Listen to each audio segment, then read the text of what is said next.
Hello, good morning. We are here with Chris Gunter with Valley Rams TV in a secret location somewhere outside of Cardiff.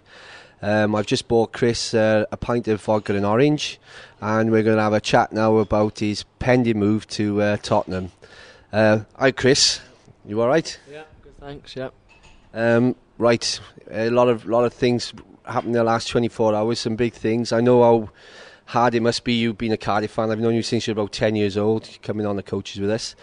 But it's potentially a very good move for yourself career-wise and, the stature of the club. What do you think? Oh yeah, I mean, in terms of looking to the future, I think it's probably one of the best clubs I could go to in terms of developing as a player. The standard of training I'll be going into, will actually improve me so much. And if I get the chance, to play in the Premiership, that is where every footballer wants to be.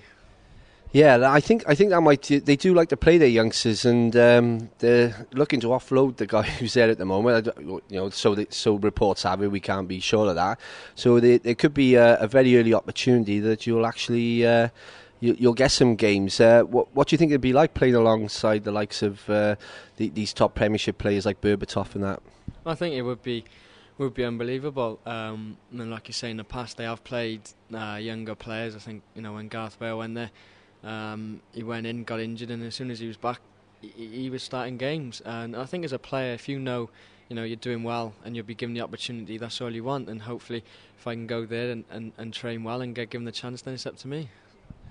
The thing that's amazed us as fans is you've only had 23 starts at Cardiff. We feel you should have had a lot more, but with 23 starts, a club of Tottenham are willing to pay big money really for a young player, and that got to be a testament of your ability really. I know you're quite a you're not one who brags about anything, and you keep you just go about yourself, but you must really be chuffed with that. Yeah, it is. I mean, like you say, for a club of Tottenham who have finished fifth in the Premiership, the last two seasons, in Europe, to come in and bid for me, like you say, after only 23 games is, is something that I take great pride in. But, I can't really look back now. But, like you say, for them to come in is just pleasing for me, really.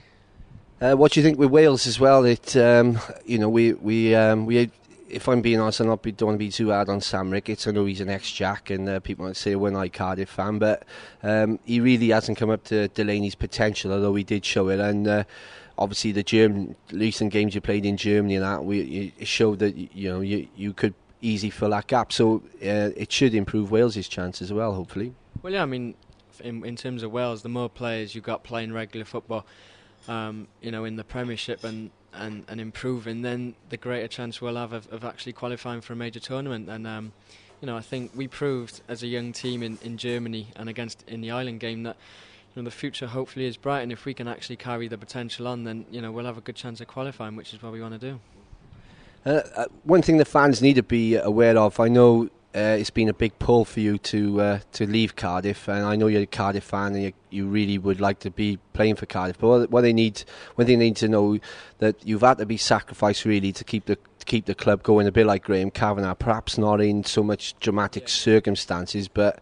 and that's something that we're aware. But hopefully this will block the dam and we won't lose too many of the other players. Do you hoping for that yourself? Well, yeah, I think it wasn't fully me being sold to keep the club afloat, but I don't think it's any secret the club actually needs money, and hopefully the money they'll get from my transfer can stop people like Joe and Aaron Ramsey and whoever else leaving. So because if more players keep leaving, the squad's going to get really small, and I don't think that that can be good for the club. And like you say, I've supported the club since I joined playing for Cardiff since I was 8, and I'd never asked to leave. I've been banging on for a new contract for the last 6 months and it's never come, and now the opportunity to go to a Premiership team's there, and I think I have to take it. Yeah, I think most fans would accept that.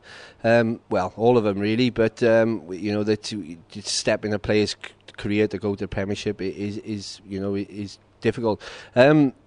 Well, you've been and done all the hard work as a fan as well, coming on quality coaches and like the Valley Rams, supporters club coaches. Any fond memories? Can you pick out any games that really stick in your mind? Like, I suppose Notts Forest away would be one when we won 2-1. Any others like that? Probably the Forest away. The first game, Rotherham. I know it was a 0-0, boiling up, but to take 3,000 up to Yorkshire was unbelievable. And I think any time we won, when there was about 400 of us up at Derby on New Year's Day a few years ago, Coventry away when we came from 1-0 down, any games you win. At the time, I always felt there's nothing better when a goal went in as an away fan, and the whole ground was just stood there. And they were probably, I had a season ticket and went to the home games, but the away games were the ones, I used to love getting on the coaches, and like you say, I've been to some, not too fun grounds, but no, and I think that's what the fans, Cardiff are lucky that, however well the team's doing or bad, that they'll still go, and the supporters club and the Valley Rams do a fantastic job of, organising all that, and I think, the club are lucky to have such a good set of fans. I was just going to the supporters club and Valley Rams, just something for the youngsters out there, if you could just put it forward. As you know, the supporters club has been good, managed to nurture yourself, Joe Ledley, Curtis McDonald, Jamal Easter. Is it, would you urge youngsters to come with a supporters club rather than the Valley Rams? Because with the Valley Rams, they tend to end up on a different career path, as a landlord or a steward of a social club or something like that. So would you, a couple of examples is Big Sam, Gwyn, Corky, they could end up looking like them, and so would you encourage kids to travel with a supporters club? If they want a beer, go with the Valley Rams. But no, I can only speak from experience. The supporters club, fantastic. At such a young age, the people on the coaches, were friendly and stuff. And when me and my brother used to get on, quite near to our house, and just fantastic. The whole experience. You never, felt, as if just because you were young, people looked down on you, and everyone was welcome. It's such a good atmosphere. And like I say, I think the away games, you get more satisfaction when the team are doing well.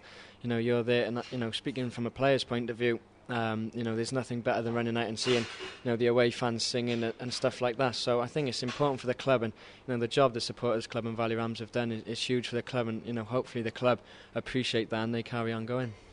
Yeah, and you're one who, you've had a little bit of stick yourself off some of the fans, which was uncalled for. We, a lot of us were appalled by it, but you still stick by it because you've been there yourself. And I think, do you think a lot of players now, because of the modern game, it's probably not the players' fault, but they actually forget why supporters act like they do, but because they care. Do you think that's true, or? Yeah, I mean, when I think when a player gets stick, he needs to think, well, obviously you're probably not doing something right, and sometimes it is uncalled for, but at the end of the day, whether it's right or wrong, the reason the fan's doing it is because he cares, and if the way he sort of releases that frustration is to boo or shout stuff, then I think you just have to accept it, because when we're doing well, we'll stand there and take the praise and listen to the songs they're singing. So I think when it's going wrong, you have to remember that yeah, they're doing it for a reason, because they're angry, and from my point of view, I've probably stood in the stand,